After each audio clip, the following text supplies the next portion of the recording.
वालेकुम स्टूडेंट्स, बिस्मिल्लाहिर्रहमानिर्रहीम। कैसे हैं आप सब। आज हम स्टार्ट करने जा रहे हैं टेंसेस।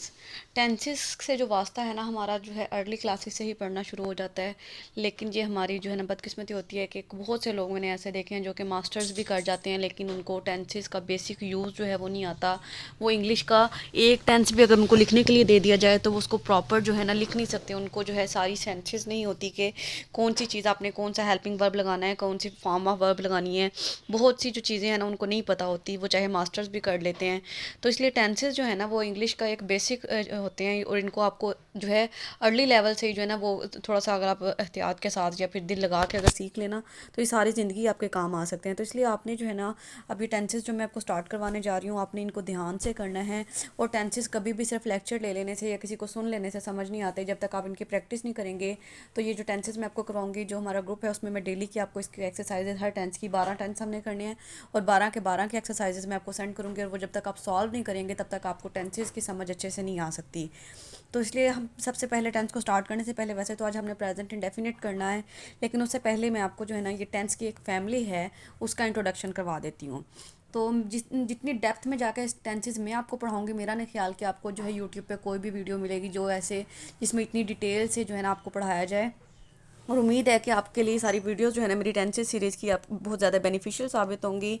तो टेंसेस फैमिली में सबसे पहले तो हम मिलते हैं टेंस। टेंस जो है ना, इस टेंस फैमिली का जो एक वो बड़ा बुजुर्ग होता है ना, जिसे आप लोग दादा कहते हैं, वो है। ठीक है। आगे इस टेंस के जो है ना इसको 3 बेटे हैं। ठीक है। एक बेटे का नाम जो है पास्ट है, एक का नाम प्रेजेंट है और एक का नाम फ्यूचर है। ये 3 इसके बेटे हो गए। फिर इसके बाद जो है ना इसके बेटों के जो है ना आगे से 4 बेटे हैं। अब पास्ट जो है ना उसके 4 बेटों के नाम क्या हैं। एक तो है उसका नाम प्रेजेंट इंडेफिनेट, पास्ट इंडेफिनेट। दूसरा पास्ट कॉन्टीन्यूज़ है। थर्ड बेटा पास्ट परफेक्ट है और फोर्थ बेटा जो है पास्ट परफेक्ट कंटिन्यूज़ है। अब फिर इसके बाद प्रेजेंट पे आ जाते हैं। इसी तरह से प्रेजेंट के भी 4 बेटे हैं, और प्रेजेंट के पहले बेटे का नाम है प्रेजेंट इंडेफिनेट, सेकंड बेटे का नाम है प्रेजेंट कॉन्टीन्यूस, थर्ड बेटे का नाम है प्रेजेंट परफेक्ट और फोर्थ बेटे का नाम है प्रेजेंट परफेक्ट कॉन्टीन्यूस। इसी तरह से जो सबसे तीसरे नंबर वाला उसका बेटा है ना, उसका नाम फ्यूचर है। और फ्यूचर के 3 बेटों में भी इसी तरह से 4 उसके बेटे हैं। एक पहला बेटा फ्यूचर इंडेफिनेट है, सेकंड बेटा फ्यूचर कॉन्टीन्यूस है, थर्ड फ्यूचर परफेक्ट है एंड फोर्थ वन जो है वो फ्यूचर परफेक्ट कॉन्टीन्यूस है। ये तो है टेंसेस फैमिली। ये 12 टेंस हमारे टोटल बनते हैं जिनको हमने सीखना है। और आगे जब आप इन टेंसेस को पढ़ेंगे ना, आगे से इनकी भी औलाद निकल आएगी। मतलब यानी हम जब एक फ़र्ज़ करें कि पास्ट इंडेफिनिट कर रहे हैं, जैसे आज हमने प्रेजेंट इंडेफिनिट करना है, तो आगे से इसके भी जो है ना 4 बेटे निकल आएंगे। हम एक अफर्मेटिव करेंगे, नेगेटिव करेंगे, इंट्रोगेटिव करेंगे, नेगेटिव इंट्रोगेटिव करेंगे। तो मतलब आगे से जो है ना इसकी ब्रांचेस जो है वो निकलती जाती हैं। लेकिन जब आप लोग एक दफ़ा इनको जो है एक एक टेंस को दिल लगा के कर लेंगे तो आपको किसी भी किस्म का जो इंग्लिश का फ़िक्रा बनाना है ना वो मुश्किल नहीं लगेगा। तो स्टार्ट करते हैं। जो आज का हमारा टॉपिक है present indefinite tense. Okay dear students, we are going to study present tense. And present tense में हमने सबसे पहले जो है ना प्रेजेंट इंडेफिनिट टेंस करना है। इसको सिंपल टेंस भी कहा जाता है। जब हम सिंपल टेंस को करेंगे ना, तो सबसे पहले तो आपको इसकी पहचान पता होनी चाहिए कि इसकी पहचान ये होती है कि उर्दू में जो है ना इसके फ़िक्रात के एंड पे, इसके सेंटेंसेस के एंड पे जो है ना ता है, ती है, ते हैं, ताहूँ, ती हूँ वाले जो वर्ड्स हैं ना ये आते हैं। मतलब मैं खाना खाता हूँ, मैं पढ़ती हूँ, वो स्कूल जाते हैं। इस तरह के जो टेंसेस होते हैं ना जिनके एंड पे ता है, ती है, ये वाले वर्ड्स आते हैं, तो उसको हम प्रेजेंट इंडेफिनिट टेंस कहते हैं। अब जब आपने प्रेजेंट इंडेफिनिट टेंस करने हैं ना, तो इसमें मैं आपको जो है ना एक टेंस को जो है ना अबाउट 6 to 7 वेज में जो है ना लिखना सिखाऊंगी। सबसे पहले हम करेंगे अफर्मेटिव, उसके बाद उसको करेंगे नेगेटिव, उसके बाद हम करेंगे इंट्रोगेटिव, उसके बाद करेंगे interrogative with why, when, where, which, what, how. इसके बाद हम करेंगे इंट्रोगेटिव नेगेटिव और इसके बाद हम करेंगे interrogative negative with why, when. ठीक है। इस तरह से हमने टोटल एक फ़िक्रे को जो है ना 6 to 7 सेंसेस में जो है ना 7 वेज में करके देखना है, ताकि आपको इसकी अच्छे से समझ आ सके कि आपको कोई भी जो है ना किसी भी तरह से जो है ना घुमा फिरा के एक जो है टेंस दे दिया जाता है इंग्लिश में ट्रांसलेट करने के लिए, तो आप उसको ईजिली कर सकें।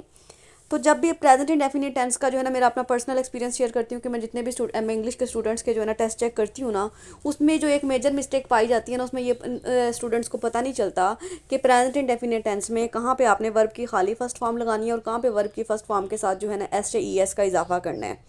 एक तो आपकी ये मेजर मिस्टेक होती है, और दूसरा जो स्टूडेंट्स गलती करते हैं ना वो डू और डज में करते हैं। तो आज आपको जो है ना आपका ये कन्फ्यूजन जो है मैं दूर कर दूँगी। तो देखें, जब आपने जो है ना अफर्मेटिव कहते हैं पॉजिटिव फिक्रों को, मतलब हाँ वाले फिक्रों को, मुस्बत फिक्रों को अफर्मेटिव टेंस कहा जाता है, इनको आप पॉजिटिव भी कह सकते हैं। जब भी आपने पॉजिटिव फिक्रे इसके बनाने होते हैं तो उसमें आपने क्या करना होता है कि सब्जेक्ट लगाते हैं। सबसे पहले सब्जेक्ट आपको पता है फाइल को कहा जाता है, काम करने वाले को कहा जाता है। तो सबसे पहले आपका सब्जेक्ट आता है, उसके बाद आपकी आती है फर्स्ट फॉर्म ऑफ वर्ब। आपने कोई हेल्पिंग वर्ब अफर्मेटिव टेंस में नहीं लगाना, आपने क्या लगाना है, फर्स्ट फॉर्म ऑफ वर्ब लगानी है। अब फर्स्ट फॉर्म ऑफ वर्ब को लगाने के भी दो तरीके हैं, वो मैं आपको बाद में बताती हूँ। और इसके बाद एंड पे आपने ऑब्जेक्ट लगा देना है, और ऑब्जेक्ट जो है किसे कहते हैं, मफूल को कहा जाता है जिस चीज़ पे काम हो रहा हो। मतलब कि आई जो है आपका सब्जेक्ट है, प्ले आपका वर्ब है, वर्ब की फर्स्ट फॉर्म है, और क्रिकेट जो है वो आपका जो है ऑब्जेक्ट है, और एंड पे आप फुल स्टॉप लगा देंगे। अब कन्फ्यूजन जो स्टूडेंट को होता है कि कहाँ पे आपने वर्ब की फर्स्ट फॉर्म लगानी है और कहाँ पे एस का इजाफा करना है, ये चीज़ जो है ना आपने याद रखनी है। आप लोग क्या करें कि अपने माइंड को जो है ना दो उसकी पार्टीशंस कर लें, दो हिस्सों में डिवाइड कर लें। एक हिस्से पे आपने रखना है, एक हिस्से को नाम दे दें पार्ट 1 का, और एक हिस्से को नाम दे दें आप पार्ट 2 का। अब पार्ट 1 में आपने रखना है ही को, शी को, इट को और सिंगुलर नाउन को। दोबारा सुन लें, ही को, शी को, इट को और सिंगुलर नाउन को आपने रख लेना है पार्ट 1 में। इसके बाद आई को, वोई को, दे को, यू को और प्लूरल नाउन्स मतलब यानी क्लासेस, चिल्ड्रन, इस तरह जो जमा वाले नाउन होते हैं ना, तो उनको आपने रख लेना है पार्ट 2 में। अब पार्ट 1 में थे आपके ही, शी, इट सिंगुलर नाउन, और पार्ट 2 में आपके आ गए आई, वोई, दे, यू और प्लूरल नाउन, इनको आपने कर लिया पार्ट 2 में। अब ये बात अपने माइंड में रख लें कि जो जितने भी आपके आपने जो सब्जेक्ट जो पार्ट 1 में रखे हैं ना, उनके साथ जब भी आपने प्रेजेंट डेफिनेट टेंस करना है तो उनके साथ हमेशा आपने वर्ब की फर्स्ट फॉर्म के साथ एस का इजाफा करना है। मतलब he plays, she plays, Hina plays, Ali plays. इसी तरह से जब आपके जो पार्ट 2 वाले हैं ना, आई हो गया, वोई, दे, यू और प्लूरल नाउन, उनके साथ आपने सिर्फ और सिर्फ वर्ब की फर्स्ट फॉर्म लगानी है, एस का इजाफा नहीं करना। देखें, आई प्ले, वोई play, you play, they play. इसी तरह से children play, boys play, girls play. उम्मीद है कि आपको इस बात की समझ आ गई है कि आपने हिस्सा नंबर 1 वाले जो आपके नाउन हैं या प्रोनाउन हैं या सब्जेक्ट हैं, उनके साथ आप कभी भी एस का इजाफा हमेशा एस का इजाफा करेंगे, और हिस्सा नंबर 2 वाले जो प्रोनाउन हैं आई, वुई, दे, यू और प्लूरल नाउन, उनके साथ एस का इजाफा नहीं करेंगे। अब देखिए, पहली एग्जांपल है फर्स्ट पर्सन सिंगुलर के साथ I play cricket. First person, उसके बाद प्लूरल के साथ देखिए we play cricket. Second person होता है आपका यू, ठीक है। ये भी आपने याद रखना है कि फर्स्ट पर्सन में आपका जो है आई और वही आता है, सेकंड पर्सन में आपका यू आता है, और थर्ड पर्सन जो होता है ना वो होता है ही, शी, इट, दे। अब क्या है, सेकंड पर्सन के साथ हम किस तरह से करेंगे, we play cricket. Second person जो है उसके साथ जो है ना प्लूरल है, मतलब यानी वो सिंगुलर भी हो सकता है, प्लूरल भी हो सकता है। यू जो है, हम अगर किसी सामने वाले से बात कर रहे हैं, वो चाहे एक बंदा है चाहे 10 बंदे हैं, तो हम यू ही लगाते हैं, यू प्ले क्रिकेट। इसी तरह से थर्ड पर्सन को देखिए, ही या फिर शी, ये थर्ड पर्सन होता है और ये सिंगुलर होते हैं। उसकी जगह पे आप किसी गर्ल का या बॉय का नेम भी आ सकता है। Pledge cricket, he plays cricket, she plays cricket. इसी तरह से थर्ड पर्सन जब प्लूरल हो, मतलब दे हो या फिर चिल्ड्रन हो या फिर बॉयज़ हों या फिर क्लासेस हों या फिर स्टूडेंट्स हों, दे प्ले क्रिकेट। उम्मीद है कि आपको ये अफर्मेटिव टेंस समझ आ गया। इसके बाद हम आ जाते हैं नेगेटिव पे। अब नेगेटिव में भी जो है ना हमने क्या कर देना होता है, हमने हमारे नार तो हमें पता है नेगेटिव में लगेगा ही लगेगा, लेकिन एक अब हमारे पास हेल्पिंग वर्ब आ जाते हैं। दो हमने हेल्पिंग वर्ब लगाने हैं, एक डज है हमारा और एक डू है। अब फिर आपने जो पहले ऊपर वाले में हमने रूल अप्लाई किया था ना कि अपने माइंड को दो में जो है डिवाइड कर लिया। हिस्सा नंबर 1 में आपने रख लिया ही को, शी को, इट को और सिंगुलर को, और हिस्सा नंबर 2 में रख लिया आई को, वोई को, दे को और यू को और प्लूरल नाउन को। ठीक है, दो हिस्सों में आपने इसकी डिवीजन कर लिए। अब फिर वही रूल हम अप्लाई करेंगे, ही के साथ, शी के साथ, इट के साथ और सिंगुलर नाउन के साथ आपने लगाना है डज, और इसके बाद आई के साथ, वुई के साथ, दे के साथ और यू के साथ और प्लूरल नाउन के साथ आपने लगाना है डू। ठीक है, हिस्सा नंबर 1 वाले जितने भी सब्जेक्ट हैं उनके साथ आप डज लगाएंगे, और हिस्सा नंबर 2 वाले जितने भी जो है ना आपके सब्जेक्ट उनके साथ आपने डू लगा देना है। मतलब ही है तो डज नॉट, शी है तो डज नॉट, माहम है तो डज नॉट, हमजा है तो डज नॉट। इसी तरह से अगर आई है तो डू नॉट, वुई है तो डू नॉट, यू है तो डू नॉट, दे है तो डू नॉट, बर्ड्स हैं तो डू नॉट। do that. ठीक है, अब फिर एग्जांपल इसकी देख लेते हैं एक दफ़ा कि नेगेटिव कैसे बनाते हैं। अब नेगेटिव बनाने का तरीका आपका ये होता है कि सबसे पहले आपने सब्जेक्ट लगाना है, सब्जेक्ट के बाद डज नॉट लगाना है या डू नॉट लगाना है। डज हमें पता चल गया किसके साथ लगाएंगे, डू हमें पता चल गया किसके साथ लगाएंगे, फिर नॉट लगाएंगे। डज नॉट और डू नॉट के बाद आपकी आएगी वर्ब की फर्स्ट फॉर्म। अब नेगेटिव फिक्रों में सिर्फ और सिर्फ आपने वर्ब की फर्स्ट फॉर्म लगानी है सब के साथ, चाहे वो आपके हिस्सा नंबर 1 वाले हैं चाहे हिस्सा नंबर 2 वाले हैं, सिर्फ वर्ब की फर्स्ट फॉर्म लगेगी, ऐसा इजाफा नहीं करेंगे और एंड पे आप ऑब्जेक्ट लगा देंगे। अब देखिए, I do not play cricket, we do not play cricket, you do not play cricket, he does not play cricket, she does not play cricket, they do not play cricket. ये तो हो गया हमारा negative tense. इसके बाद हम आ जाते हैं इंटरोगेटिव पे। अब इंटरोगेटिव में भी जो है ना कुछ लोगों को मे बी ऑब्जेक्शन हो कि इसको जो है ना कुछ लोग जो है ना प्रोनाउंस इंटरोगेटिव करते हैं और कुछ जो है ना डिक्शनरीज में इस वर्ड को जो है ना इंटेरोगेटिव पढ़ा जाता है। लेकिन यानी वो जो आ जाता है ना कन्फ्लिक्ट आ जाता है वो ब्रिटिश और उसमें अमेरिकन इंग्लिश के एसेंट में, तो इसलिए जो है ना ये दोनों ही जो एसेंट है इसकी प्रोनाउंसिएशन है ना वो एक्सेप्टेबल। आप इसको इंटरोगेटिव भी कह सकते हैं, इंटेरोगेटिव भी कह सकते हैं। तो इसका जो स्ट्रक्चर होता है ना इंटेरोगेटिव में क्या होता है कि आपका जो डज और डू होता है ना वो फिक्रे के स्टार्ट में आ जाता है। डज और डू फिक्रे के स्टार्ट में आएगा, उसके बाद सब्जेक्ट लगाएंगे, उसके बाद फर्स्ट फॉर्म ऑफ वर्ब लगाएंगे और एंड पे आप ऑब्जेक्ट लगा देंगे और एंड पे क्वेश्चन मार्क लगा देंगे। अब डज और डू का रूल वही ऊपर वाला होगा। हिस्सा नंबर 1 वाले जो सब्जेक्ट हैं उनके साथ आप डज लगाएंगे, हिस्सा नंबर 2 वाले जो सब्जेक्ट हैं उनके साथ डू लगाएंगे। मतलब ही के साथ, शी के साथ, इट के साथ और सिंगुलर नाउन के साथ डज लगेगा, और आई के साथ, वी के साथ, दे के साथ, यू के साथ और प्लूरल नाउन के साथ आपका डू लगेगा। ठीक है, जब आप ये जो है रूल अप्लाई कर लेंगे, बस आपने क्या करना है कि जो हमारा डज और डू फिक्रे के मिड में आ रहा था ना उसको उठा के ले आना है स्टार्ट में। अब देखिए examples, do I play cricket question mark, do we play cricket question mark, do you play cricket question mark, does he और she, does he play cricket, does she play cricket, do they play cricket. ठीक है, ये आपका हो गया interrogative tense. इसके बाद हम आ जाते हैं interrogative with why, when, where, which, what, how. अब बहुत से इंट्रोगेटिव टेंस ऐसे होते हैं, आपको पता है कि वो WH वाले वर्ड्स के साथ स्टार्ट होते हैं। तो वो WH वाले वर्ड्स अगर आपके साथ आपके फिक्रे में आ रहे हैं, मतलब क्यों, कहाँ, कैसे, कब, तो क्या करना है कि WH वाले जितने भी वर्ड होंगे ना आपने उनको फिर सब फिक्रे के सबसे पहले ले आना है।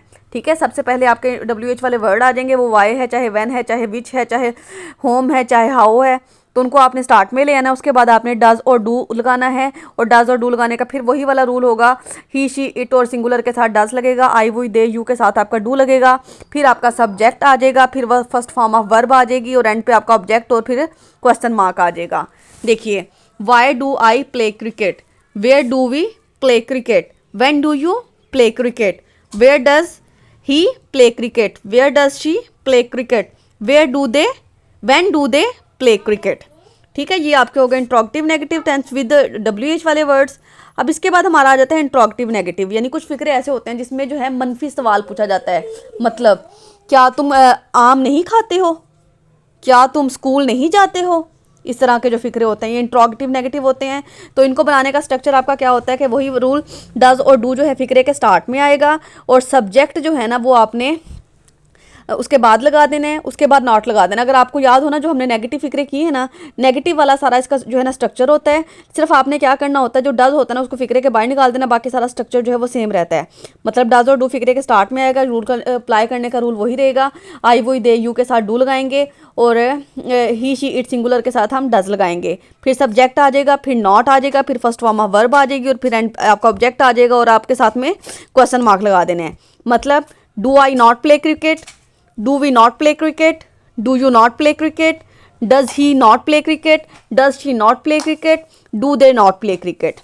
अब इसके बाद प्रेजेंट इंडेफिनिट का हमारा लास्ट टेंस है जो कि इंट्रोगेटिव नेगेटिव है, लेकिन WH वाले वर्ड्स के साथ। जैसे हमने ऊपर किए ना WH वाले वर्ड्स के साथ पॉजिटिव टेंस किए हैं, पहले पॉजिटिव इंट्रोगेटिव, अब नेगेटिव इंट्रोगेटिव करेंगे WH वाले वर्ड्स के साथ। मतलब यानी मनफी फिक्रात जिसमें WH वाले वर्ड्स आ जाए। मतलब हम किसी को कहते हैं कि तुम TV क्यों नहीं देखते हो, या फिर तुम सच क्यों नहीं बोलती हो, इस तरह के जो फिक्रे होते हैं।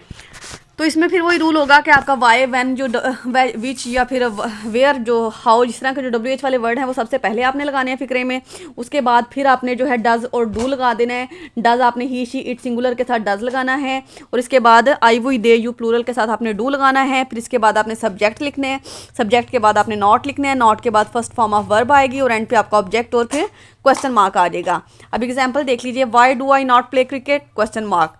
Where do we not play cricket, question mark. When do you not play cricket? Question mark.